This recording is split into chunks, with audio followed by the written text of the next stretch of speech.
혹시 여러분 아세요? 세금은 깡패입니다. 세금은 다른 채권자들보다 먼저 배당되고요. 특히나 임차인의 보증금보다도 먼저 배당될 수 있거든요.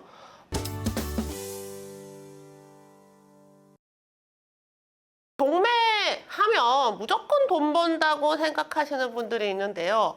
많은 분들이 보증금을 날리고 계십니다.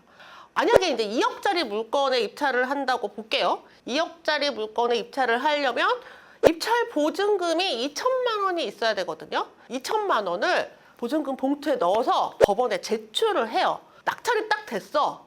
근데 잔금을 못하는 어떤 상황이 됐다. 그러면 어떻게 돼요? 그 보증금은 돌려받지 못합니다. 몰수된다고 하는데요. 법원이 돌려주지 않아요. 그러면 내 소중한 입찰 보증금을 날리게 되는 거죠. 입찰 보증금을 날리게 되는 몇 가지 사례들이 있는데요. 이 5가지는 꼭 주의하세요. 첫 번째, 가장 흔한 사례가 고가 낙찰이에요. 고가, 비싸게 받았다라는 건데요.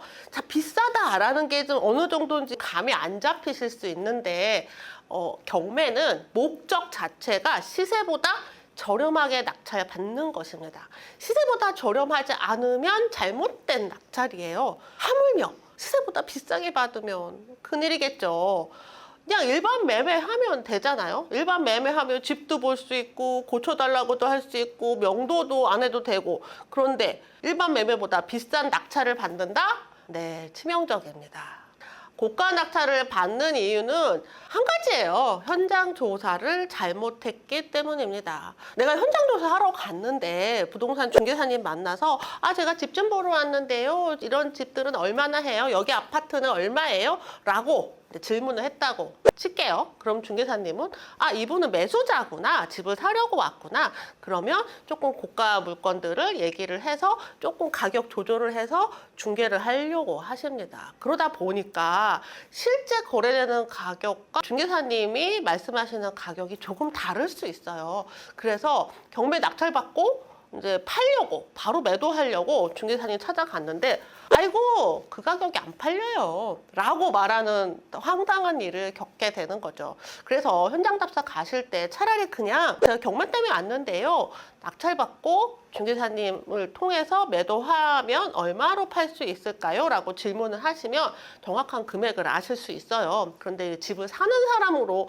질문을 하면 잘못된 가격을 알게 되는 거죠.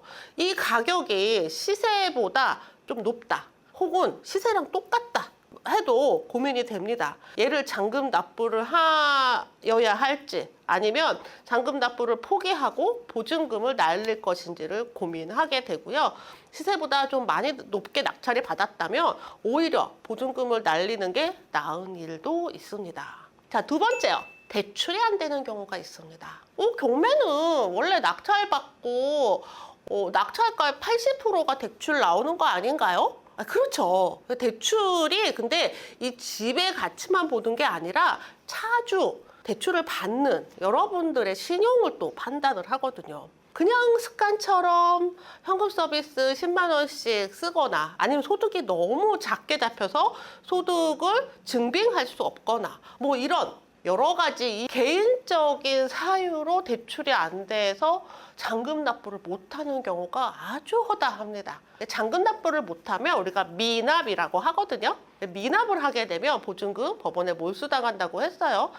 대출 못 받으면 잔금 납부를 할 방법이 없겠죠. 그래서 내 신용도가 어느 정도인지는 미리 좀 체크해 두셔야 됩니다. 지금은 신용 점수로 판단을 하는데요. 이 신용 점수가 너무 낮지만 않으면 돼요. 기본적으로 작은 대출을 너무 많이 가지고 계신 분들, 현금 서비스, 카드론 뭐 이런 작은 대출을 너무 많이 가지고 있으시다면 신용 점수가 매우 낮을 수 있기 때문에 미리 꼭 체크해 보시기 바라요. 세 번째, 물건에 하자가 있는 경우가 있어요. 물건의 하자는 사실 좀 치명적입니다. 보통 일반 매매를 할 때는 들어가서 집도 보고 뭐 수도꼭지도 열어보고 어디 누수가 있는지도 살펴보고 다 하는데 경매는 실제 내부를 보고 하는 일은 거의 없어요. 실제 내부를 보지 않고 외관으로 판단을 해서 물건을 낙찰을 받습니다. 그런데 낙찰 받고 안에 들어갔더니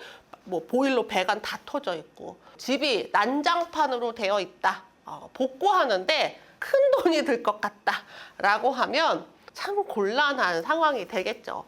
그래서 일단 외관상으로 누수가 있는지 그런 치명적인 하자가 있는지를 현장 조사 가서 이제 확인을 합니다. 아파트라면 관리사무소에서 이 집의 상태를 어느 정도 알고 있어요. 심각한 하자가 있는 집이라면 관리사무소가 모를 리가 없습니다. 한 번은 제가 현장 답사 갔을 때 관리사무소 소장님이 그런 말씀을 하시더라고요.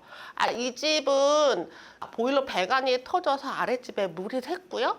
그런데 곧 경매가 진행될 거기 때문에 수리하지 않고 그냥 보일러를 끄고 생활을 했다고 해요. 낙찰 받으면 배관 수리를 다 하셔야 됩니다 라고 알려주셨습니다. 그래서 심각한 하자가 있다면 관리사무소나 이웃집에서 알 수 있거든요. 현장에서 꼭 확인을 해보세요. 근데 사실 여기는 약간의 운이 따릅니다. 문 따고 들어갔더니 인테리어가 다 되어 있는 집이더라 라는 이야기들도 많이 있어요. 그래서 외관을 꼼꼼하게 보시고 나머지는 운에 맡기는 것도 약간 없잖아 있긴 합니다. 네 번째, 이거는 조금 치명적인 문제예요. 당해세라고 혹시 들어보셨나요? 최근에 이 당해세 때문에 문제가 되는 물건들이 많이 보이고 있어요. 혹시 여러분 아세요? 세금은 깡패입니다. 세금은 다른 채권자들보다 먼저 배당되고요. 특히나 보증금, 자신의 보증금을 받을 권리가 있는 임차인의 보증금보다도 먼저 배당될 수 있거든요.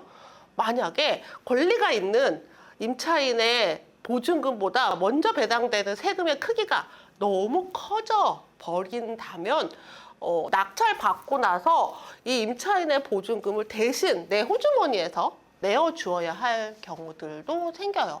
그래서 당해세가 무섭다라고 하는 거예요. 최근에 이런 당해세 관련된 물건들이 종종 나오고 있거든요. 낙찰 받고 나서 서류를 확인을 했더니 당해세가 너무 크다라고 하면 아예 이 매각을 취소해 주세요. 그리고 법원에 신청을 하셔야 됩니다. 매각 불허가 신청이라고 하거든요. 매각 불허가 신청을 하면 당해세 관련 이슈는 불허가 내어줍니다. 그래서 조금 어려운 말이지만 대항력 있는 임차인이 사는 집이다. 여기에 당해세 금액이 크다. 낙찰 받고 나서 확인해서 문제가 된다. 라고 하면 매각 불허가 신청을 하셔서 피할 수 있습니다. 자, 어쨌든 이런 모든 과정을 잘 거쳤는데도 손해보는 경우들이 있습니다. 다섯 번째, 세금이에요. 부동산 세금 엄청 많죠.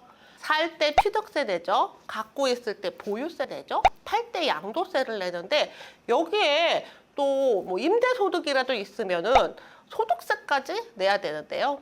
요것들을 잘 계산을 못하면 분명히 나는 남았는데 세금 내고 남는 게 없더라. 이런 일들이 생길 수가 있어요. 세금은 정말 자주 바뀌고 또 시장 상황에 따라 정부에서 정책적으로 올리기도 하고 내리기도 하고 이러기 때문에 그때그때 또 공부를 해야 되는 게 좀 어렵죠. 그래서 세금은 내가 이제 경매 물건을 낙찰을 받기로 했다.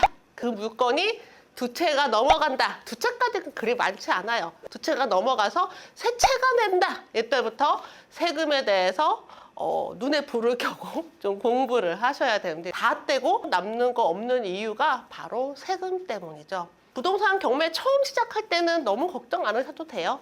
하시다 보면 세금이 뚝뚝 떨어져 나가는 것을 느끼게 되고요. 그때부터 눈이 트이고 귀가 열리는 신세계를 경험하게 될 겁니다. 부동산 경매 처음 시작하실 때 5가지 꼭 유의하시고요. 돈 버는 경매 하세요.